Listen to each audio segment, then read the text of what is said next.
নমস্কার। ঠাকুর শ্রী শ্রী রামকৃষ্ণ পরমহংসদেব এবং মা শারদার চরণে আমার সশ্রদ্ধ প্রণাম জানিয়ে ভিডিওটা শুরু করছি। ভাগ্যে ছিল না তাই হয়নি, ভাগ্যটাই খারাপ, তাই এত যন্ত্রণা কষ্ট সহ্য করতে হচ্ছে। ভাগ্যের জন্য নিজেকে দোষারোপ করা, নিজেকে কষ্ট দেওয়া বন্ধ করে দিন, কারণ আপনার ভাগ্য আপনি নিজেই রচনা করেছেন। আপনার ভাগ্য আপনি নিজেই রচনা করে থাকেন। আপনি নিজে যে কাজ করছেন তার ফলই হলো আপনার ভাগ্য। আপনি যদি মন শান্ত করে ধৈর্য নিয়ে কাজ করতে পারেন তাহলে আপনার ভাগ্য কখনোই খারাপ হবে না।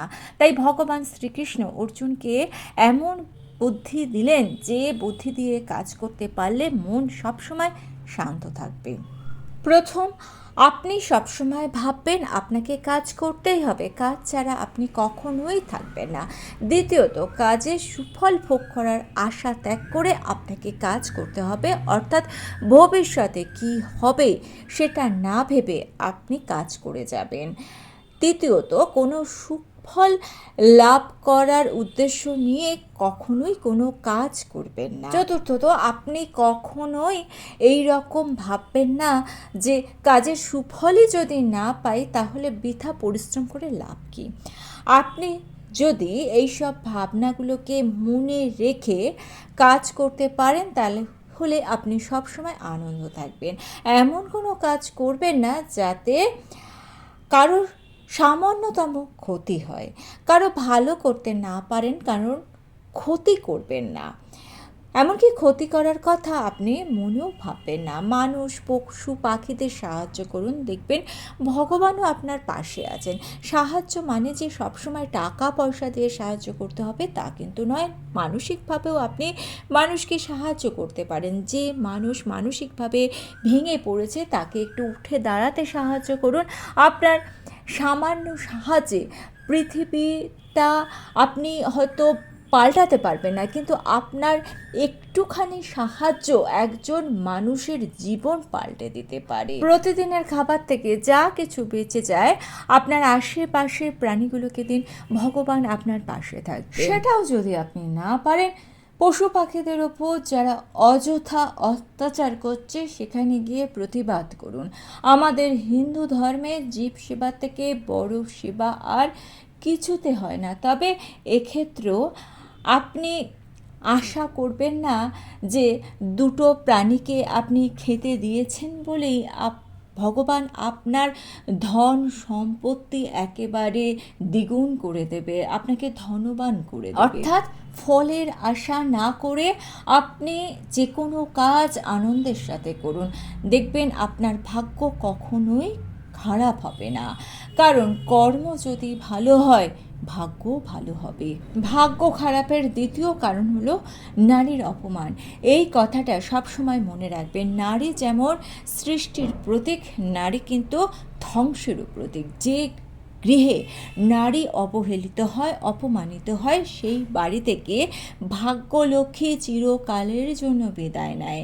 নারীর অপমানের কারণেই রাবণকুল ধ্বংস হয়ে গেছে। নারীর অপমানের কারণেই কুরুক্ষেত্রের যুদ্ধের মধ্যে দিয়ে অধর্মের বিনাশ হয়েছে। নারীর অপমানে বিনাশ হবেই।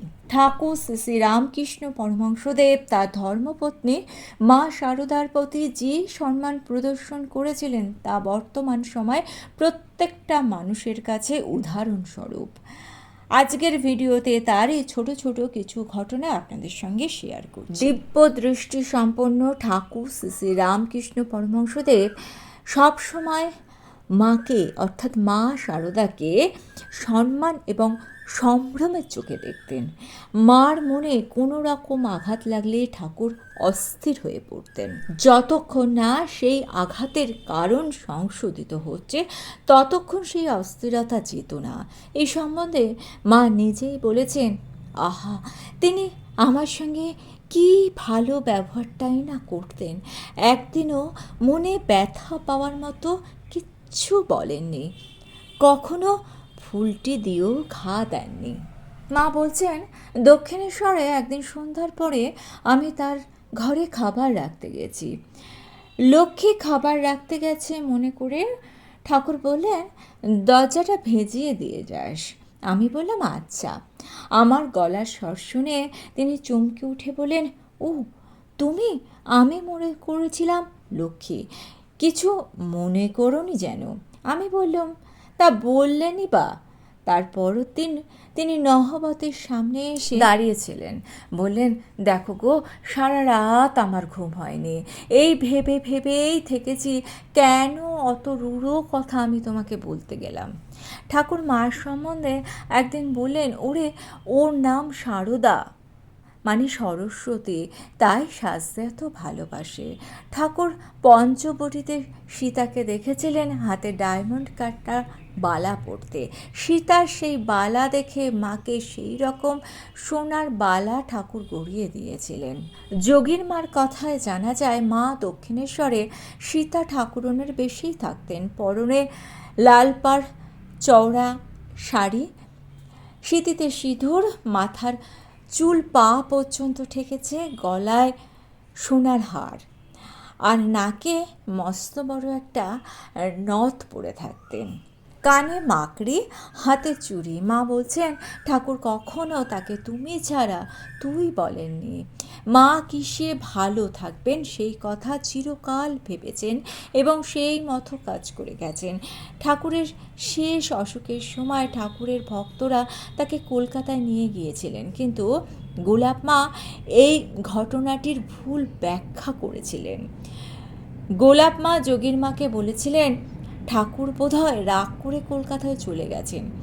যোগীর মার কাছে এই কথা শুনে মা গাড়ি করে কাঁদতে কাঁদতে কলকাতায় গিয়ে ঠাকুরকে জিজ্ঞাসা করলেন, তুমি নাকি আমার ওপর রাগ করে কলকাতায় চলে এসেছো?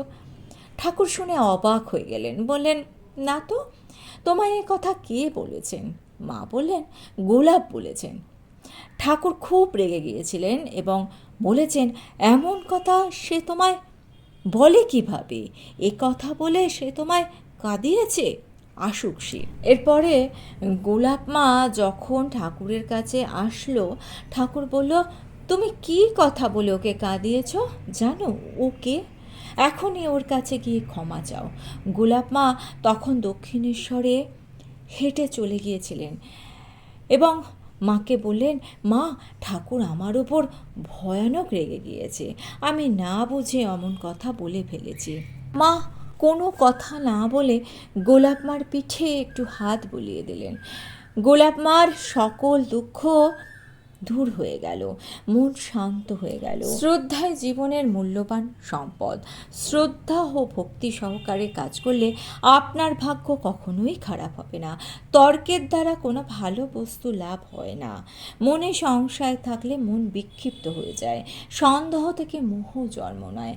আপনার ভাগ্য যদি ভালো করতে চান তাহলে সন্দেহ সংশয় দূর করে ঠাকুর এবং মায়ের চরণে নিজেকে সমর্পিত করুন। ভুল করলে ক্ষমা চান এবং নিজে সেই ভুল আর যে দ্বিতীয়বার করবেন না তার জন্য প্রতিজ্ঞাবদ্ধ হন।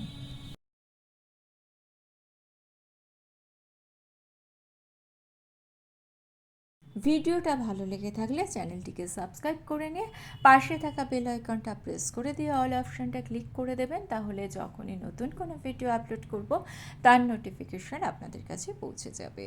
ঠাকুর ও মায়ের চরণে প্রণাম জানিয়ে আজকে এই পর্যন্তই। Thanks for watching.